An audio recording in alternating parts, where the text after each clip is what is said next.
헌신 예배입니다. 새가족부가 뭐 하는 데인가요? 새가족들을 섬기는 부서입니다. 네, 다 아시겠지만 새가족이 누굽니까? 새가족. 우리 부평 동북교회 이 신앙 공동체 안에 새로 들어오시는 모든 분을 총칭하여 새가족이라고 합니다. 그래서 이 새가족 가운데에는 이미 예수를 믿고 있는 사람들도 있고 전혀 믿지 않고 있다가 들어오신 분도 계시고 옛날에 믿었었는데 잠시 쉬었다가 다시금 하나님이 부르셔서 그 부름에 응답하여 나오시는 이런 분들 모두를 다 합쳐서 새가족이라고 합니다. 그러니까 여기 새라고 하는 것은 신앙에 있어서 새롭다는 뜻은 아니고 우리 이 공동체에 새롭다라고 하는 뜻으로서 어느 누구를 막론하고 예를 들어 다른 교회에서 장로님으로 계시다가도 이사를 하여서 교회를 옮기시게 되었을 때에도 우리 교회로 볼 때는 새 가족이 되는 것입니다. 이런 분들을 섬기는 부서가 새가족부입니다. 오늘 새가족부가 이제 헌신을 하겠다라고 해서 이렇게 우리가 예배를 드리고 있는데 그에 걸맞은 말씀을 제가 묵상하는 중에 오늘 본문의 말씀을 택하게 되었습니다. 이 본문에는 사울이 이제 바울로서의 그 사명을 감당하기 전에 모습이 등장을 하고요.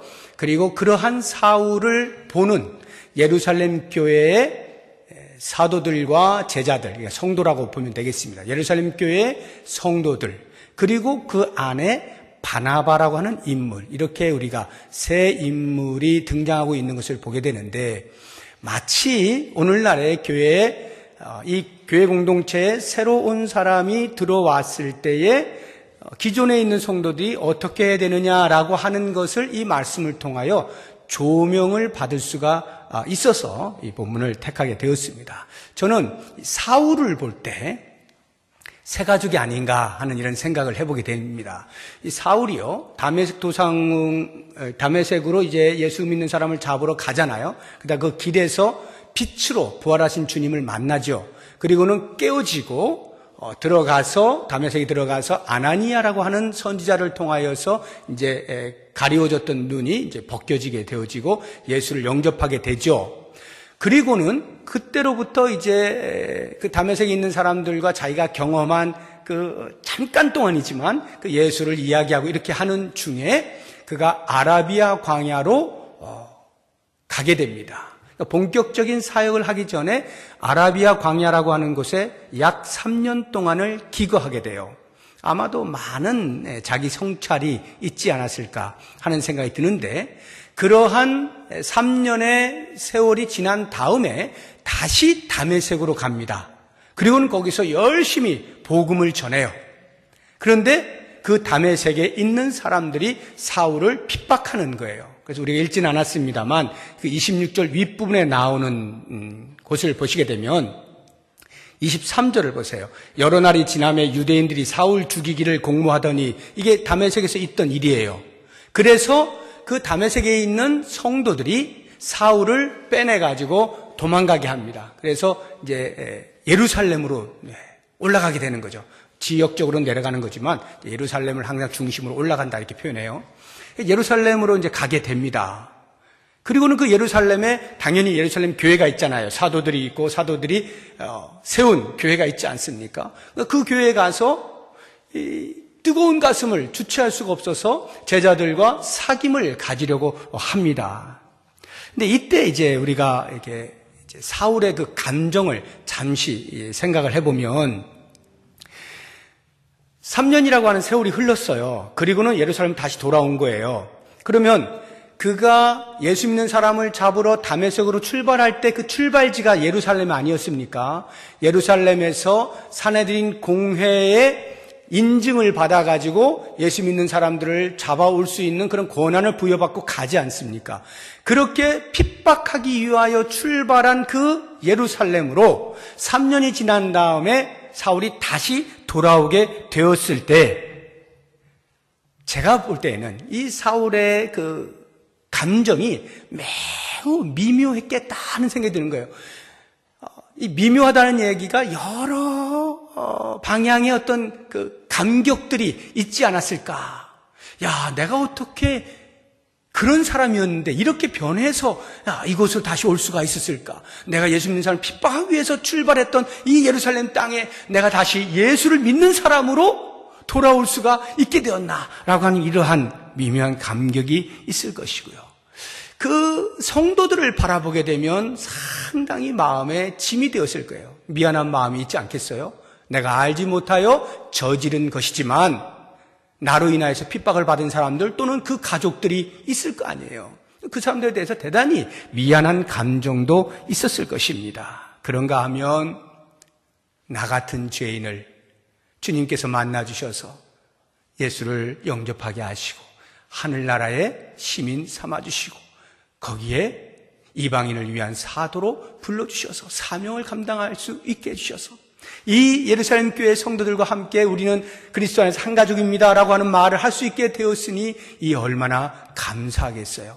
이런 여러 가지 감정들이 아마 사울에게 복합적으로 있었을 것이다 라는 생각이 듭니다. 그리고는 그 사울이 예루살렘으로 돌아올 때에 아마 이러한 기대들을 가지고 있지 않았겠습니까? 이제 나도 한 식구니까 예루살렘 교회에 가서 그 성도들과 사귀어야지라고 할 때에 내가 그동안에 만난 예수 그리스도, 내가 아라비아 광야에서 3년 동안 성찰을 하면서 경험했던 그 신앙의 내용들, 이런 것들을 같이 나누면서 간증해야 되겠다라고 하는 기대감이 있었을 것입니다. 그런가 하면 그렇게 변한 자기 자신을 환대할 그 성도들을 생각하면서 이제 나도 이제 한 식구야. 저분들이 나를 얼마나 기쁨으로 받아줄까라고 하는 기대감도 가지고 돌아왔을 것입니다. 말할 것도 없이 예수를 위해서 이제는 함께 웃고 함께 울고 함께 사역할 동지들이다라고 하는 이런 동질감도 기대하면서 예루살렘을 방문하였을 것입니다.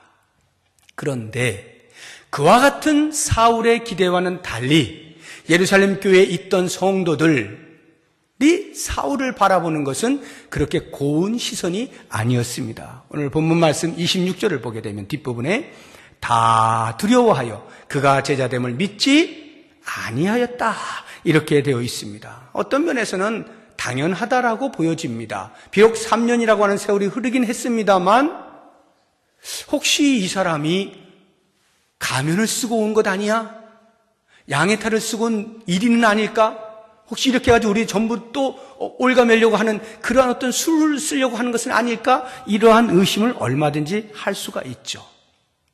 그들에게는 사울에 대한 선입관이 있는 것입니다. 우리를 핍박했던 사람, 나쁜 사람, 포행자, 박해자, 이러한 선입관이 이미 형성이 되어 있어서 그것으로부터 떨어지지 못하는 거예요. 벗어나질 못하는 거예요. 그러니까 두려운 마음이 있고 그를 쉽사리 믿으려고 하지 않는 것입니다. 바로 이때의 사울의 감정을 우리가 한번 예상을 해보시죠.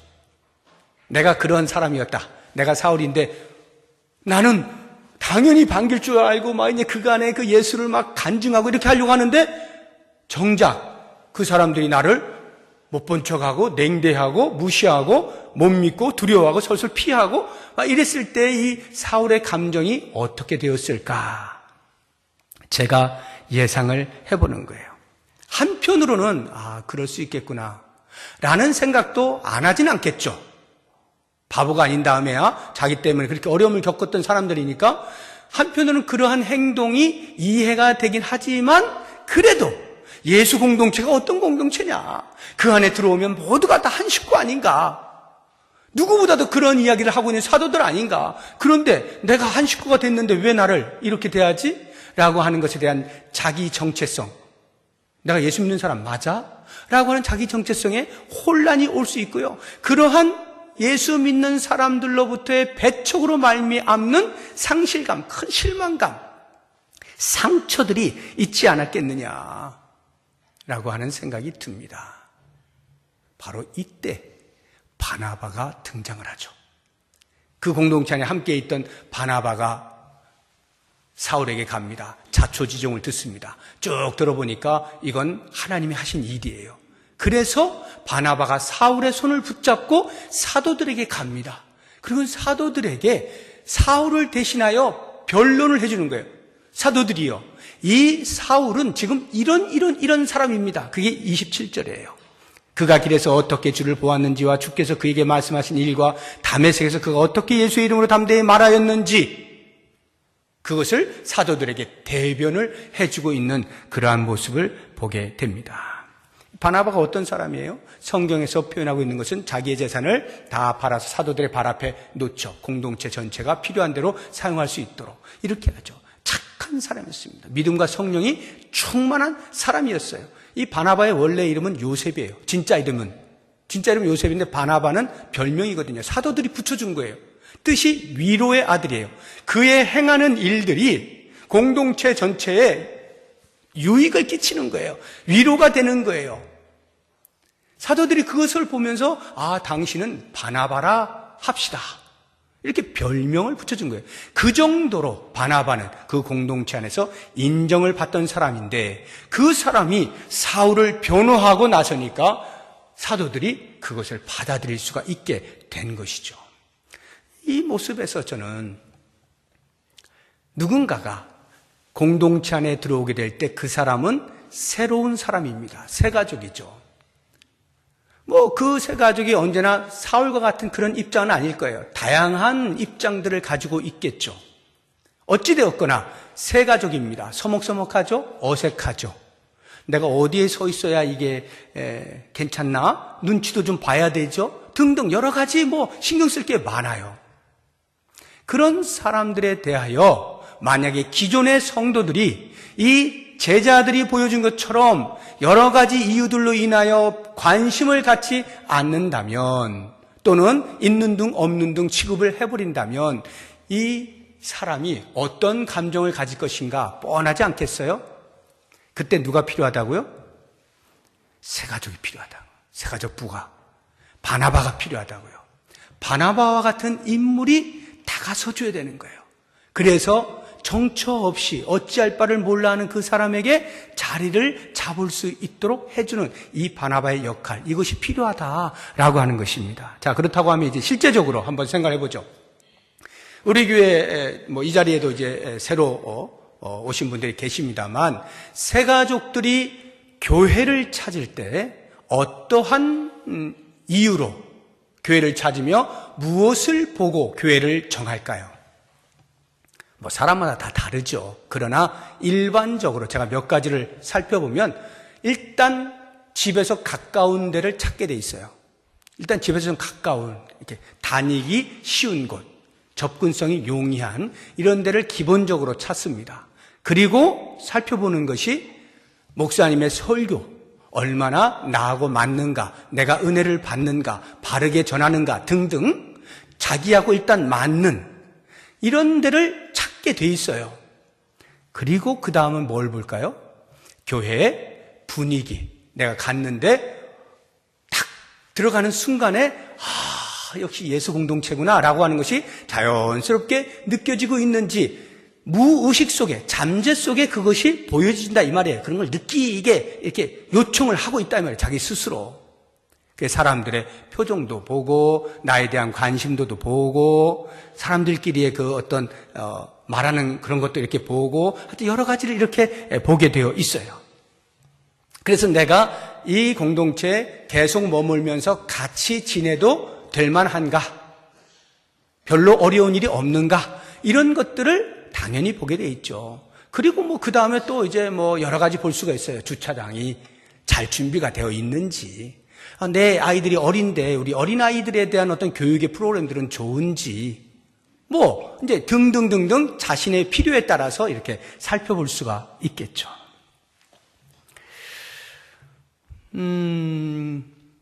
이러한 새가족의 어떤 그 필요, 살피는 그러한 요소들을 우리가 보게 되어질 때 새가족 부원의 역할이 이제 어떠해야 하는지가 이제 답이 나오게 되는 것입니다. 새가족이 새로운 공동체에 들어와서 정착을 하느냐 못하느냐의 여부는 새가족 부원의 역할이 절대적입니다. 절대적이에요. 그러면 이제 어떤 분들은 이렇게 생각할 수가 있어요. 무슨 새가족부원의 역할이 절대적이냐. 담임 목사의 설교가 절대적이지. 그게 좋아야 성도들이 머물러 있지.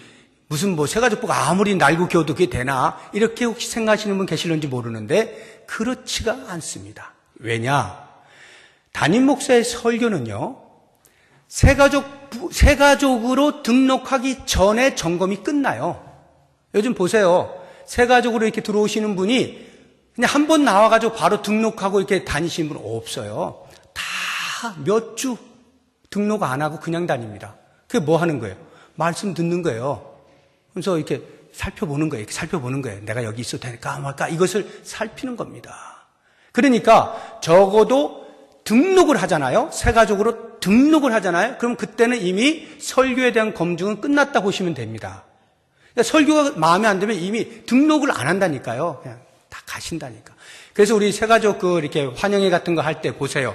한결같이 하는 말이 우리 담임 목사님 설교가 너무 좋아서 이렇게 하거든요.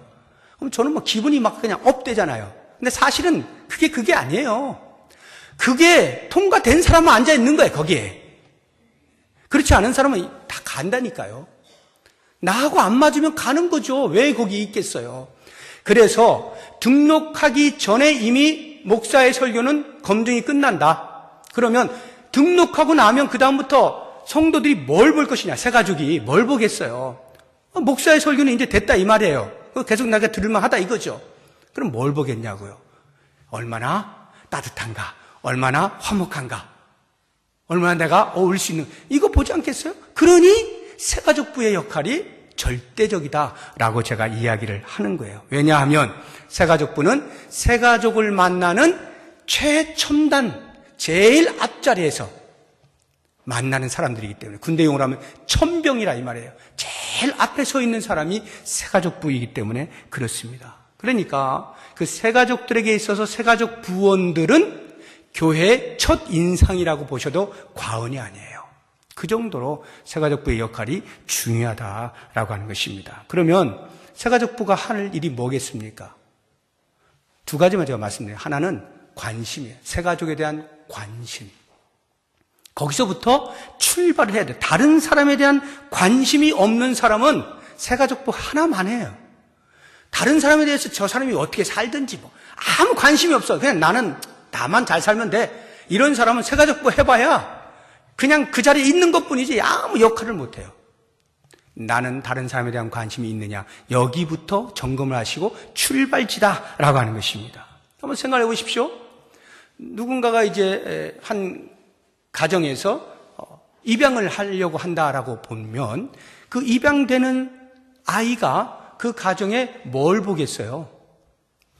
나를 반길 수 있는 따뜻함이 있는가? 이런 거 보지 않겠어요? 그러면 그 첫 번째 만난 사람이 누구예요? 뭐 부모겠죠. 형제들 전에 부모겠죠. 그럼 부모랑 이렇게 만나게 되어질 때 거기서 이미 결정 나는 거예요. 첫인상이.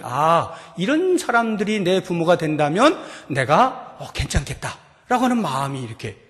그러면 이제 쉽게 융화가 되는 거예요. 첫인상에서부터. 그런데 뭐 아무 관심이 없는 사람이 누가 가서 입양을 하려고 그러겠어요. 입양한다면 적어도 관심이 있다는 거겠죠. 새가족부가 관심이 있는 것에서부터 새가족을 맞이하는 출발이 된다라고 하는 걸 잊지 마시고요. 그 다음에 그러면 이제 좋은 인상, 첫인상, 뭐가 첫인상이 좋습니까? 이게 뭐 내천자 그리고 있으면 첫인상이 어떻게 했어요? 이 교회는 내천자가 많구나. 이렇게 되는 거 아니겠어요? 그러니까 어떻게 자꾸 다리미질을 해야 되는 거죠. 자꾸 펴야 되는 거예요. 이렇게 펴야 되는 겁니다. 그리고 웃는 연습을 많이 해야 돼요. 어떤 사람은 제가 웃는 연습을 많이 하라 그러면은 그걸 어떻게 그게 억지로 됩니까? 그게 뭐 인위적으로 만들어집니까? 이러시는 분이 계시는데요. 만들어지더라고요. 자꾸 웃잖아요. 사람이 즐거워져요. 자꾸 웃잖아요. 행복을 느껴요. 정말 놀랍습니다. 제가 언젠가도 말씀드렸는지 모르겠는데 제가 가르쳤던 예전에 고등학생 하나가 대학을 졸업하고 이제 싱가포르 에어라인 승무원이 됐어요. 스튜어디스가 됐어요. 아주 도도한 애였어요. 똑똑하고 예쁘고. 그러니까 감히 주변에 잘 접근을 못하는 애였어요. 저도 이제 교육이 끝나고 이제 한참 오래 떨어져 있다가 성장해가지고 만났는데요. 얘가 완전히 사람이 바뀌어가지고요. 얼마나 얼굴에 이 미소가 그냥 너무나 자연스럽게, 그리고 그냥 이게 그 걸레질하고 뭐 이렇게 행주질하고 모든 서비스 그런 걸 자기가 막 다 하는 거예요. 이게 몸에 뱉더라고요. 승무원, 스튜어디스를 하면서 교육을 받은 거예요. 훈련을 받은 거예요. 하루에도 몇백 번씩 웃는 연습을 하고 그래야 버텨나는 거예요. 처음에 싫었겠죠. 나 아닌 것 같고, 내가 왜 이렇게 어색하게 살아야 돼? 왜 이렇게 힘들게 살아야 돼? 이거 돈 때문에 내가 어쩔 수 없이 이러는 거야. 이렇게 생각했을는지 몰라도 시간이 흐르면서 자기도 모르게 자기의 모습이 형성이 되는데, 제가 볼 때는 해와 같이 빛나더라고. 와. 그래서 제가 우리 교육자들에게도 이야기를 하는 거예요. 우리 억지로라도 웃자. 웃자. 내 원래 평소의 모습에서 20% 더 해라. 그래서 제가 120%를 요구하거든요. 평소에 이 정도 하면 좀 더 하라. 한 20% 더 올리라 이 말이에요. 그걸 자꾸 연습하면 되는 거예요. 우리의 표정 관리, 이게 훈련을 따라서 내 삶이 바뀌어질 수 있다는 거 한번 하셔야 됩니다. 새가족 부원이라고 하면 적어도 이 부분에 대해서 심각하게 나는 그렇게 살아야 되는 사람이야.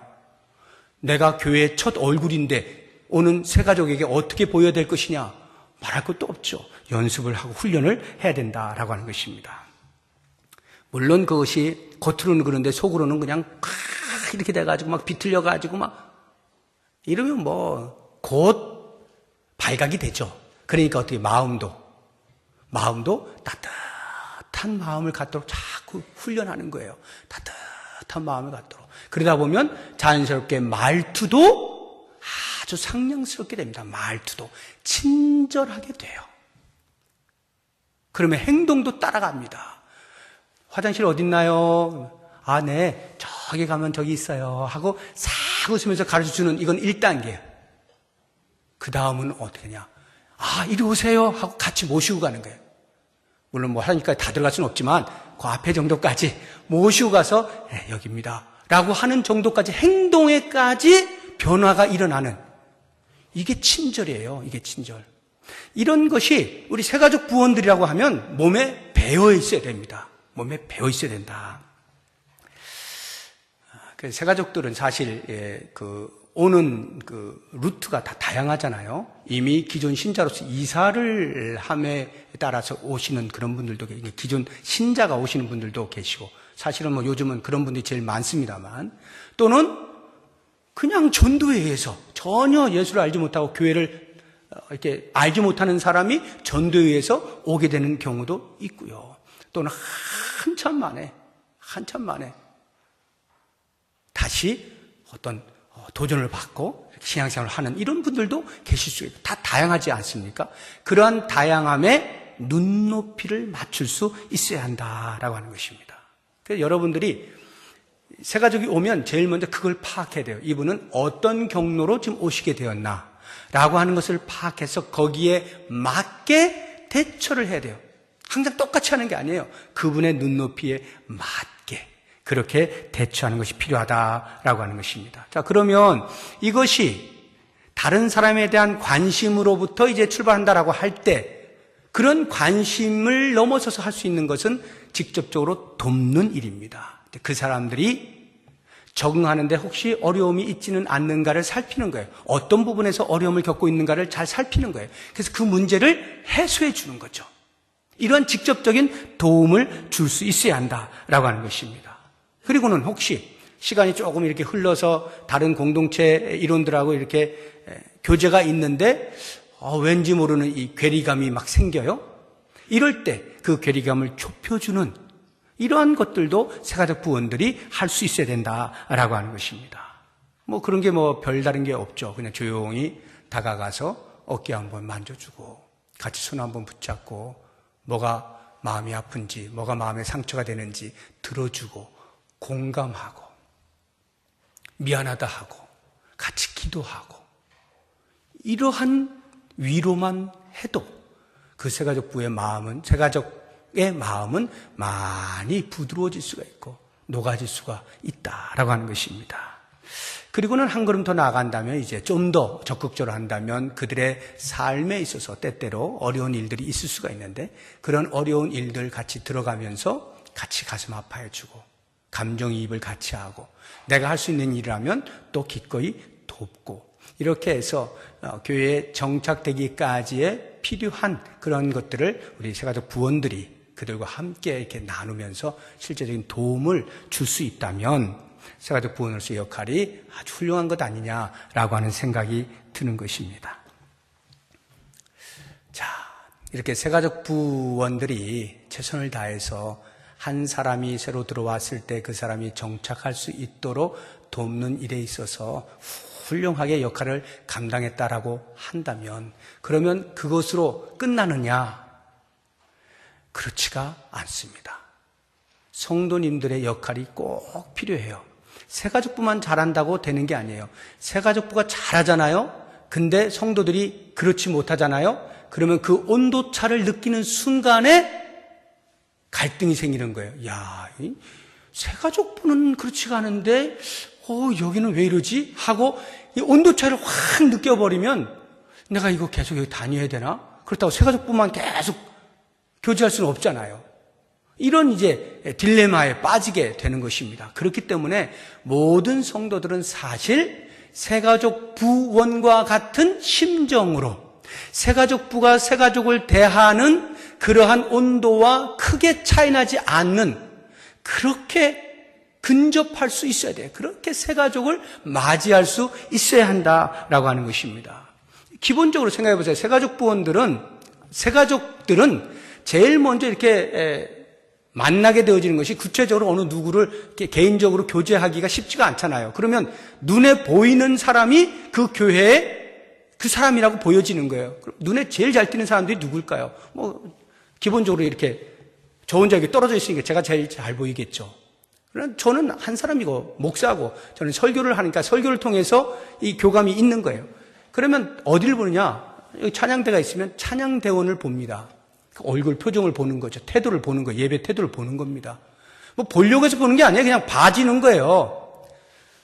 밖에서부터 차를 몰고 들어오면 주차 봉사위원이 보이는 거예요. 저 사람이 휙휙 이렇게 하면서 안내를 할 때 어떤 태도를 가지고 하고 있는지를 본다고요. 그냥 보이는 거예요. 현관에 들어오는데 안내위원들이 쫙 있어요. 장로님들도 계시고 안내위원들도 계시고 쭉 있어요.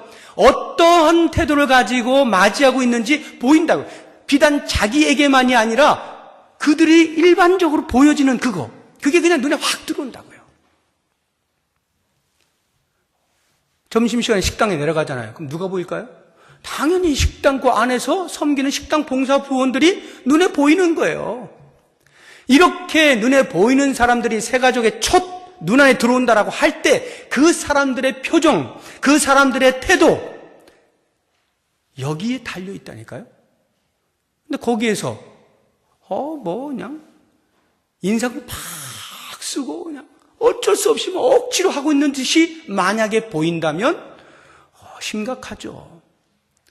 그들이 이렇게 대화하고 같이 이렇게 하는데 보니까 전혀 표정이 예수 믿는 사람 같지가 않아요. 즐겁지가 않아. 미소가 없어. 그러면 생각하게 되는 거예요.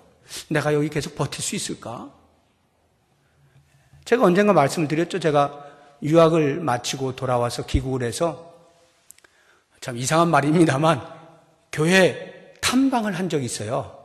한 6개월 정도 이렇게 교회 탐방, 사역하기 전에 한국 교회를 좀 이해하기 위해서 쭉 정말 한 번밖에 제가 안 갔잖아요. 한 번. 그 주일에 한 번 딱딱딱딱 한 건데 그냥 그 한 번에 그 교회의 분위기가 눈에 확 들어온다니까요. 그냥 보여요. 그래서 어떤 교회는 가자마자 정말 따뜻한 이러한 느낌을 받는가 하면 어떤 교회는 쌀쌀한 냉랭함이 흐르는 그러한 교회를 제가 경험을 했어요. 크고 작은 건 아무 문제가 안 돼요. 교회의 사이즈는 전혀 문제가 안 돼요. 큰 교회도 따뜻한 교회가 있고 차가운 교회가 있고 작은 교회도 따뜻한 교회가 있고 차가운 교회가 있더라고요. 그러니 새가족들이 이렇게 왔을 때 그걸 못 느낄 리가 만무하겠죠. 그러면 우리 교회는 어떠해야 될 것인가? 이게 비단 새가족 부원들만의 문제인가? 아니죠. 우리 모든 성도님들이 함께 마음을 모아서 누군가가 우리 교회에 새로 오는 사람이 있다. 우리 집에 손님만 와도 집안 청소하고 단정하고 그분이 외롭지 않게, 그분이 무시당하지 않게 예의를 갖춰 이렇게 하는 법인데, 우리가 교회 공동체, 영적인 가족이 들어온다라고 할 때 어떤 마음가짐으로 맞이하고 있느냐라고 하는 것을 생각한다는 것은 너무나 당연한 거예요.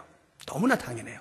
그래서 제가 이제 오늘이 새가족부 헌신예배이기 때문에 새가족 부원들이 집중적으로 들어야 될 말씀이기도 하지만 온 성도들이 함께 들어서 전혀 해가 없는 너무나 유익한 말씀이니까 오늘부터 집에 가시거든 평소 내 성품, 평소 내가 조용하다 하면 조용한 데서 20%를 올리시라고요. 항상 20%를 업 하는 훈련을 하세요. 표정도 항상 20%를 더 밝게 하는 연습을 하세요. 상당히 어색할 거예요. 처음에는 잘 안 맞고 내 옷이 아니라는 생각이 듭니다. 근데 훈련을 거치고 나면요, 그게 자기에게 복이라는 것을 알아요. 사람들이 내 표정을 보고 가까이 오는 것이 좋지, 저 사람 옆에 가면 왠지 이게 뭐 탁 쏘는 말 할 것 같아, 이런 느낌이 들면 누가 가까이 가려고 하겠어요? 사람들이 내 주변으로 이렇게 따뜻하게 다가오는, 이게 복된 인생 아닙니까? 그렇다고 한다면 이제부터 훈련하시자고요. 누군가가 내가 지금 우리 집에 방문하는 손님을 맞이한다라고 하는 심정을 가지고 매주마다 그런 생각을 가지시고 이렇게 하시면 그 얼굴이 얼마나 활짝 피어나겠어요. 제가 믿기로 우리 성도님이 전부 다 그렇게 훈련하고 그렇게 성숙해지게 되면은 이 조명이 필요 없어요. 조명 필요 없어요. 전기가 바뀔 수 있죠. 다양하게 좋은 거예요. 활짝 웃으시면서 그렇게 겉으로 웃게 되면요, 마음도 자꾸 웃어지게 되고 만사가 행복하게 되어지고 감사가 넘치게 되어지고, 이게 선순환으로 안과 밖이 왔다 갔다 하면서 아주 좋은 교회로 소문이 나는 거예요. 이것은 소문의 문제가 아니라 예수 믿는 사람이면 누구나 그렇게 살아내야 하는 것이에요. 그런 면에서 볼 때 우리가 이렇게 10월 20일, 20일이라고 하는 새가족 가족사랑 축제가 이렇게 앞에 있을 때 이건 우리에게 아주 좋은 기회인 거예요. 이런 훈련을 하게 하시는구나 라고 하는 좋은 기회라 생각하시고 열심히 그렇게 훈련들을 하셔서 마음으로도 진실하고 따뜻한, 겉으로도 누구나 와서 부담 없이 같이 말을 섞을 수 있는 그러한 친절함과 표정과 밝음, 이런 것들을 우리 교회가 해낼 수 있다면 하나님 나라가 곧 여기가 되어지고 여기가 곧 천국인 것을 경험하게 될 거예요. 모쪼록 원하기는 제 전방에 서 계시는 우리 새가족 부원들이 먼저 앞장서서 그렇게 해주시고 우리 모든 성도님들이 덩달아서 같이 나도 저 정도는 해야지 하고 그렇게 되어가면 누가 와도 우리 교회를 선택하는 일에 큰 고민을 하지 아니하고 한 식구가 될 수 있지 않을까 하는 생각이 들어서 이 말씀을 드립니다. 모쪼록 원하기는 내가 바나바라고 하는 사실을 잊지 마시고 나를 통해서 많은 사람들이 주의 교회 공동체 안에 들어오는 일에 쓰임받을 수 있는 복된 삶 사시기를 주의 이름으로 축복합니다. 기도하겠습니다.